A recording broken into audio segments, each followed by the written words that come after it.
From orgies to murders, incest to the interrogation of a dead body, the absolute power of the papacy has been something many have fought for, died from, and abused throughout time. Join us this week for a rabbit hole of papal debauchery.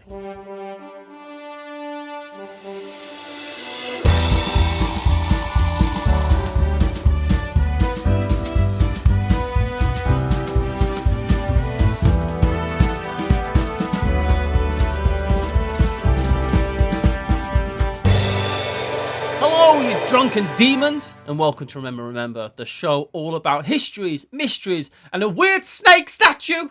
It's always been about a weird snake. Every episode, I think we've had a weird snake. Every single one. I'm joined by, of course, Paulus Twelfth the Eighth, and I'm Pope Matthewist the Sad.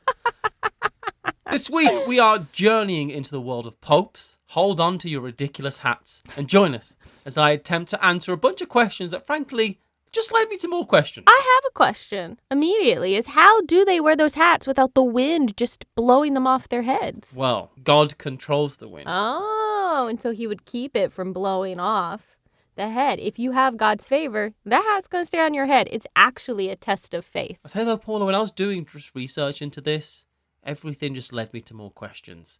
There's hundreds and hundreds of years of just bizarre papal history. So let's get into some of it. I'm excited to go down this rabbit hole with you. I'll be honest, all this started is when I just thought, how do you become Pope? Anyway, what do you do if you want to be Pope? I think you get elected? Turns out what you have to do is you have to be selected by a group of cardinals. Mm. Technically, it's a college of cardinals. But we're not talking about red cardinals, the birds. We're talking about red cardinals, the cardinals who pick the Pope. Which did also make me think, Paula, this is the start of my rabbit hole here. Yeah. Why do cardinals dress like birds? Yeah, why do they? Did we name the birds after the Catholic cardinals, or were the cardinals named after the birds? So the Catholic cardinals are the leading dignitaries of the faith and were granted the privilege of wearing the red hat by Pope Innocent IV around 1244 or 1245. I bet he wasn't so innocent. Honestly, don't name yourself innocent. It just screams guilty. So the cardinals, the bird, which are from the New World, are named after them because the little cute birds also wear red. And they've got little tufts. Yeah, and that means that the St. Louis Cardinals baseball team wear red because of Pope Innocent IV. Well, how about that? Did you know that, St. Louis? Did you know? Your baseball team is Catholic, deep down, when you look real deep. And it's interesting because I think actually Missouri is a pretty Protestant kind of state. So I don't know how they're going to feel about Missouri? Yeah. I call it Missouri. You can. I call it Missouri. I think people from Missouri, I think they might call it Missouri. I can just imagine someone in a real deep accent with possibly a cowboy hat on calling it Missouri. All I know is there's a fair Lutheran contingency in Missouri because I grew up in the Missouri Synod of the Lutheran Church, but not in Missouri. I was in the South. I've been listening to a podcast all about Luther recently, and I'll tell you what, for something that sounds so boring, the story of the Reformation is wild. When I went through my confirmation in the Lutheran Church as a middle school student, we had to watch a video about the Reformation, and it was called Martin Luther Heretic, because that's what people said he was, even though we obviously didn't think he was a heretic because we were Lutheran. The second thing was that was the first instance in my memory of wanting to stay awake for something and not being able to, and being like, maybe if I have a piece of candy, it'll trick my body into staying awake because it doesn't want me to fall asleep and choke on this piece of candy. So that is a technique I still use today. Thanks, Luther. Back to popes. Right. Any Catholic man can become pope. It's just not going to happen unless really you're a cardinal first. They make the decisions and essentially promote one of themselves. Okay. All right. To get to be a cardinal, you need to be a bishop, for which you need to be a priest. Honestly, if you've ever wondered why there are not many young men popes. It's a long line of promotion to get up to. It's the end of a very long and dull line to become pope. Honestly, it's kind of like being a doctor. First, you have to go to medical school. Then you have to do an internship. And then you have to do your residency, unless the internship and the residency are the same thing. And then you have to, it's like, wow, it took me 20 years, but finally I have a white coat. It took me 50 years, but finally I have this really tall white hat. Oh, and the whole waiting for the smoke to turn white part of the process? It's because they write all the votes down. You don't know this? No, I need you to tell me about this. I don't know this. They pick the Pope, and to know it's actually been done, the smoke will burn white. They put all the votes. Where's the smoke come from? I don't know this at all. Did you not? Man, when they chose the last Pope, it was so exciting because there was just a 24-hour newscast of the chimney. So when the vote goes through, they burn the votes. Okay. And if the smoke is black, then they haven't picked a new Pope. But if the smoke is white, they've picked a new Pope. They could just look at all the votes and see that there's a majority. But you've got to have a bit of drama. I mean, I guess that is very God because, think about Moses following the pillar of smoke, leading people out of Egypt. You know what I'm saying? He's parting the Red Sea. That's drama. If I was God, I'd have just missed out creating life. We're like, you know what, actually? Just stick with the angels. Stick with the angels. They love me. Well, except for the one. Yeah, but that was only... Regardless. That's enough drama for me. Also, when you become Pope, you have a majority, you become Pope. You can just pick whatever name you want, but normally you pick the name of a previous Pope. But you can pick anything. It's kind of like being king or queen. You're like, there's like 3 names we have to choose from. Yeah, it's like, that's why history is so difficult, because everyone's called Hamilcar or something. It's just like, which one is this? Is this Hannibal? Which one? It's horrible. But if you wanted to go rogue and be Pope Optimus Prime, you could. If that's what you feel God wants. Oh my gosh, I hope the next one is Pope Optimus Prime. Pope Optimus Prime. Optimus Prime. Yes. Optimus Pope. But wait. I thought as I sat in my room writing this script, Paula, at 6 a.m. There's 2 popes, right? 2 popes? Yeah. Why would there be 2 popes? I knew this idea. There's 2 popes, but I was wrong. Currently, Paula, there are 6 popes. There's 6 popes? Of what? What are they the pope of? Frankly, their legitimacy just depends on what you personally believe. Pope Francis is the head of the Roman Catholic Church, but let's not forget Pope Tawados II of Alexandria. Is he the Orthodox Pope? Pope of Alexandria, the Patriarch of the See of St. Mark. He's a Coptic. Oh. Pope Theodore II of Alexandria, or as he's known, His Divine Beatitude, the Pope and Patriarch of the great city of Alexandria, Libya, Pentapolis, Ethiopia, all Egypt and all of Africa, Father of Fathers, Pastor of Pastors, Prelate of Prelates, the 13th of the Apostles, and the Judge of the Eucumen. It takes so long to get through a handshake with him when you're doing introductions. Also, please call me the Beauteous from now on. If you call me the Divine Beatitude, yeah, I love that. It's good. Yeah, that's what it is. Hello, I'm Paula, the Divine Beatitude. Nice to meet you. There's Peter III, Pope of the Palmarian Catholic Church, and that's not even going into the Oriental Orthodox Church, and there's multiple popes. The whole Pope thing, really a fancy name given to the Bishop of Rome, right? It's meant to be, of course, a solemn duty, a one-on-one with God, a tete-a-tete with the Lord himself, a holy and almost heavenly role. So my question is, why did so many popes do so many insane things? Yeah. I've been looking up the Borgias, Matthew. I don't know if you're going to talk about them here, but there's some messed up stuff. Turns out the answer to that is money, power, and corruption. The fact that the elections weren't always fair. Essentially, there was an incredible amount of, my brother is this political figure. He will make your life terrible if this cardinal doesn't vote for this bishop and stuff like that. In fact, that's something that actually protected Luther at the time, because his mate was one of the people who voted in the Pope, but that's a whole side thing. But let's go to some of the most bizarre things popes have got. This is really what I wanted to talk about, Paula. It's just some of the most bizarre things popes have gotten up to. Starting with Stephen VI, who put a previous pope on trial. Okay.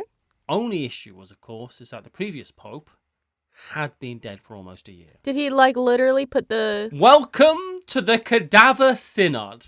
Italy is in some political turmoil Between 872 and 965, there were 24 different popes. Between 896 and 904, there was a new pope every year. Oh my gosh. It's like being a British Prime Minister or the Call of Duty franchise. A guy called Formosus found himself in a position of benign Bishop of Porto Santa Rufina in 864, while Pope Nicholas I was in charge. He gets sent to Bulgaria. And Paula, the Bulgarians bloody love him. Oh, yeah. They formally ask that he stay. They want him to be the Archbishop of Bulgaria. But Nicholas says, no. Essentially, Formosus wasn't allowed to be bishop of two places because that, to the Pope, looked a bit like gathering power. I can see that. I can see that. Also, there's a whole thing that Nicholas was friends with a guy called Arnulf of Carthnia, who was a Frankish Carolingian king who just so happened he rather wanted to be king of Italy. So there's more stuff going on in the background. It's Charles the Bald that becomes king of Italy. So Formosus fled Rome. But it was the new pope, John VIII, that had it out for him. John tells everyone that Formosus has corrupted the minds of the Bulgarians. He can't believe that the Bulgarians think he's so great. And the quote, so that, so long as Formosus was alive, they would not accept any other bishop from the apostolic see, that he and his fellow conspirators had attempted to usurp the papal see from John.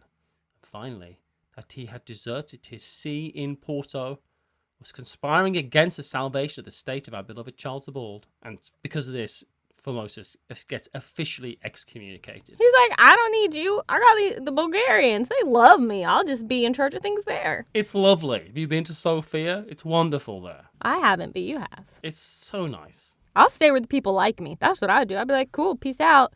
See ya, haters. If I could find where the people like me, I'm going there. You're right. Never. All I know is that the people at the gym leave me alone. That's the closest I've got so far in my life. A few years later, a council is being held in Troyes, and Formosus is there, allegedly begging the bishops for their forgiveness. He says that he'll just remain a layman for the rest of his life. He'll never go back to Rome.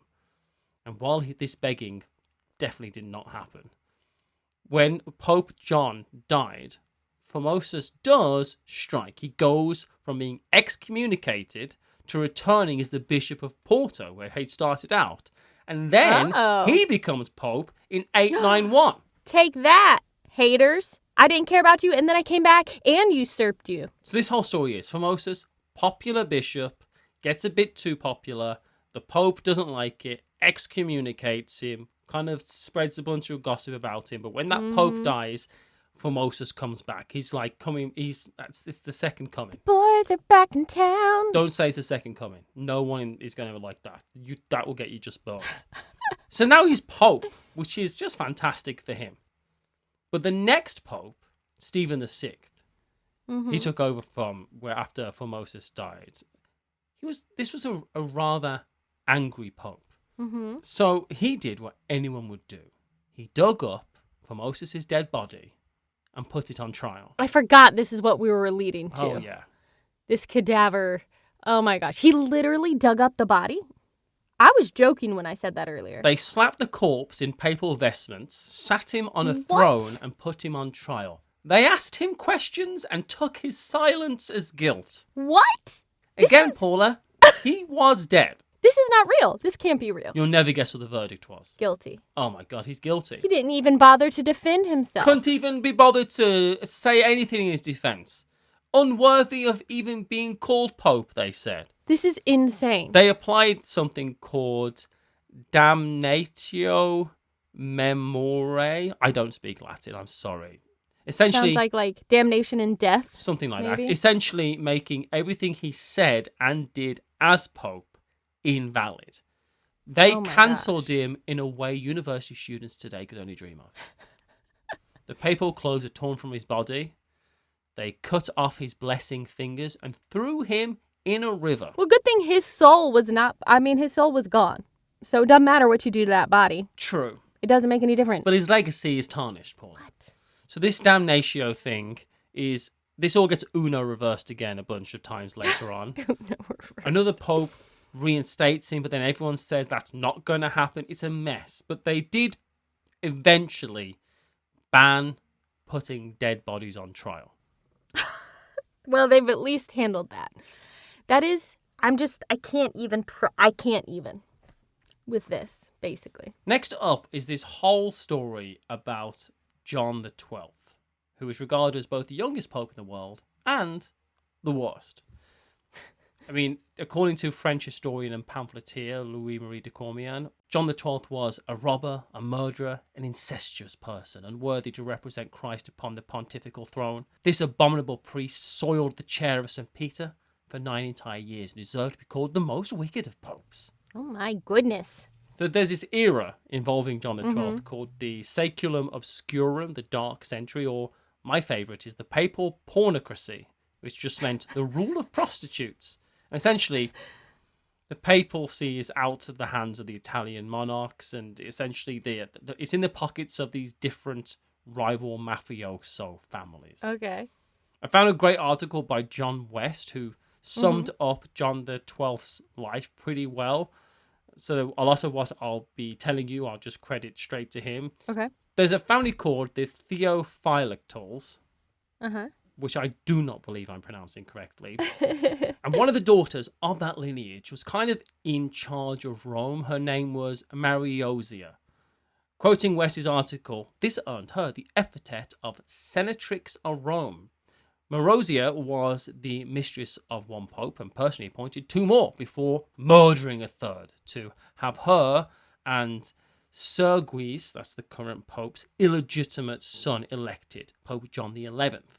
In 931. Oh, okay. So this is leading up to John the 12th. She then married her close relative, Hugh of Provence, King of Italy. She's pretty mean to her other son, Alberic, who eventually takes over, and Mariosa is never heard of again. Uh-oh. She got her comeuppance. I feel like she did get her comeuppance.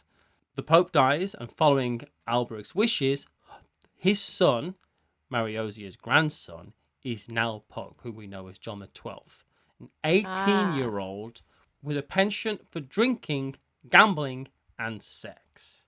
Oh, yeah, he is prime Pope material. Wow, 18. So we've already established, like, normally you're super old because you're supposed to go through all these steps of promotion, but he was just like... That's why, though. That's why we have to do that now. So Wow. this kind of stuff can't happen, I think. Right, they're like, oh, it's time to get you out of the house. You're 18, so Insta-Pope? This, the youngest of popes, essentially ruled Rome like a rich emperor, turning the Lateran palace into a brothel where he could go and have sex with as many married women as possible. Oh my gosh. Mostly all he wanted to do was just have sex. Right. I mean, he's 18. Yeah. But with married women and with prostitutes. He'd like to have sex with pilgrims who would journey to Rome, or while letting everything else to do with his governance just go by the wayside. He was like, I have one way I like to use my power, and it's to get off. I mean... And everything else, who cares? I don't know. I can understand the thought process, but there's a guy called Berengar of Urvia. Ferengi of Urvia? Yeah, he's the Ferengi. He quotes a lot of the laws of acquisition. Well, he's the king of Italy, actually.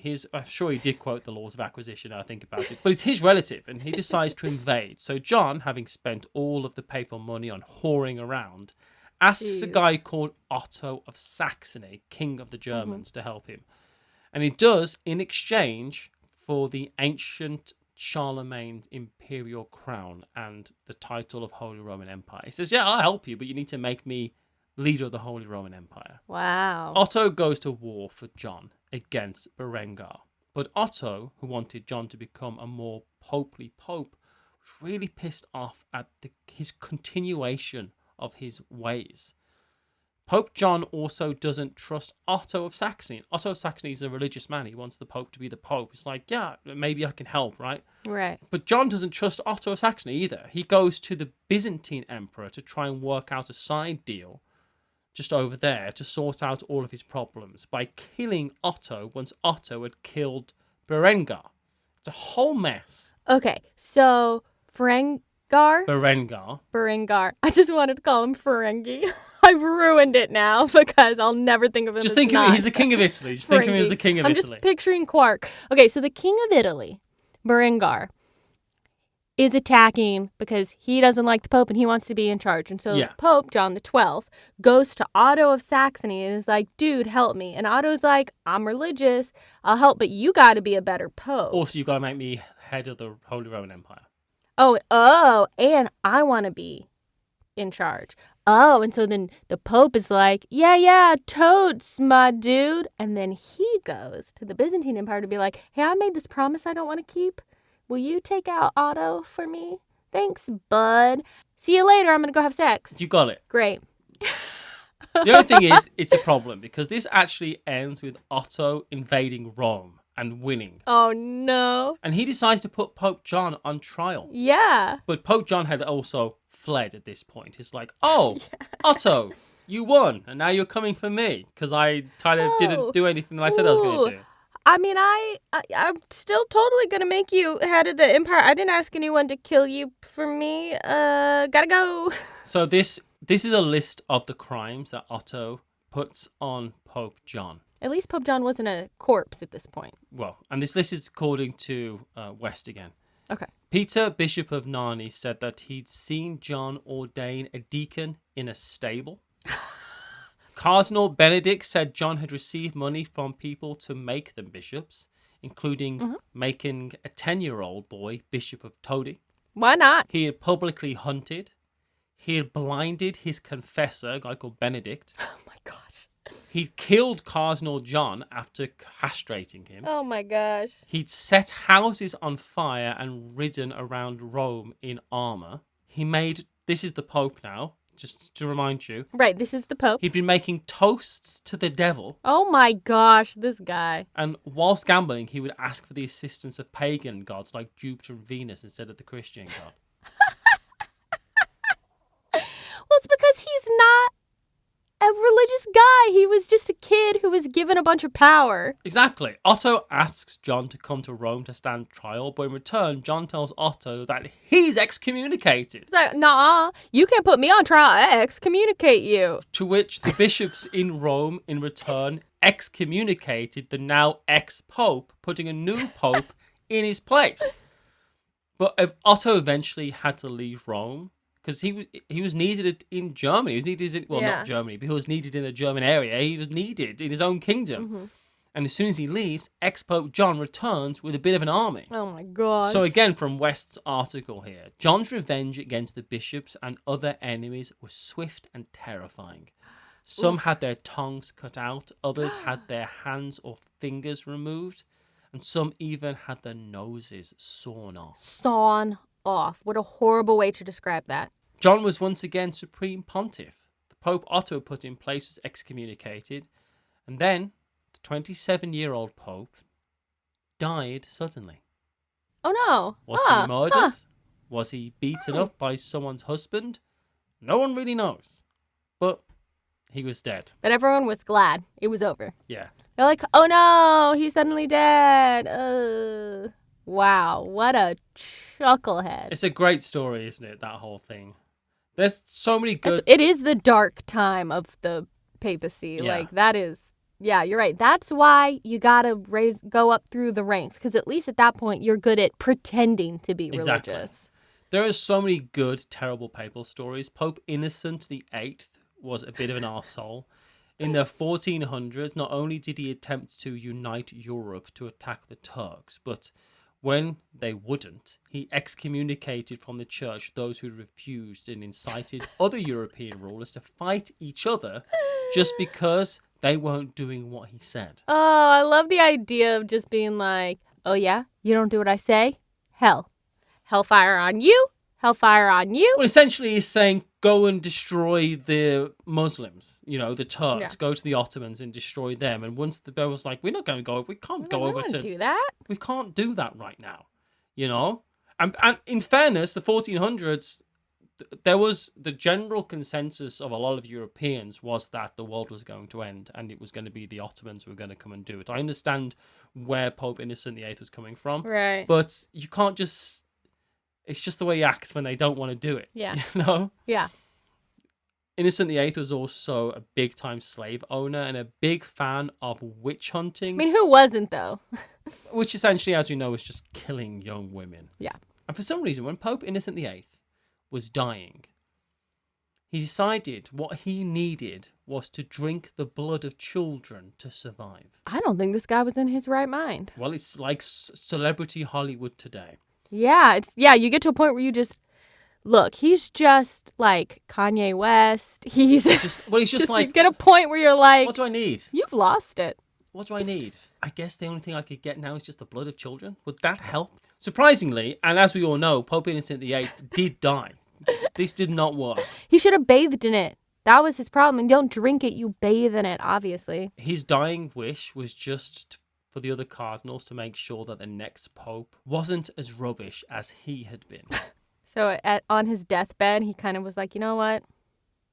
There should be someone better than me doing this. I sucked at this. He had his deathbed come to Jesus moment. You know what I mean? He was like, actually, now that actual eternity is facing me, I have some regrets. There's Alexander VI, who's a big fan of hosting orgies. Oh, yeah. I thought the orgies related back to John the 12th, but I'm delighted to find out that there's more orgies to come. There's something called the Banquet of Chestnuts, which is also known as the Joust of Whore. Oh, good. In 1501, an account of this was made available by the Vatican in the mid-19th century. Oh, gosh. This might not be absolutely true, Okay. but this is the story that was uncovered in the papal records once they were released. On the evening of the last day of October 1501, Caesar Borgia arranged a banquet in his chambers in the Vatican with 50 honest prostitutes, called courtesans, who danced after dinner with their attendants and others who were present. Mm-hmm.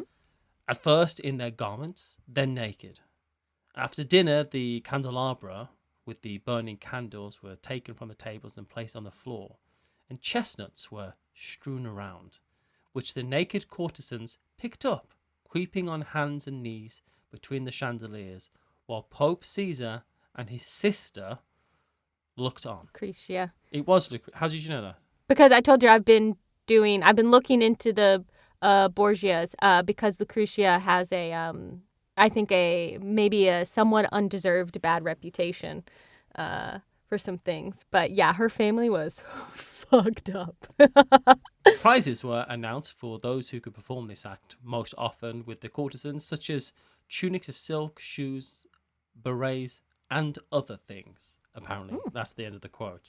But the problem with popes is twofold, I think, is that there's just power and secrecy. They have the power and the money to do whatever they want. They're just tantamount to kings in many ways. Yeah.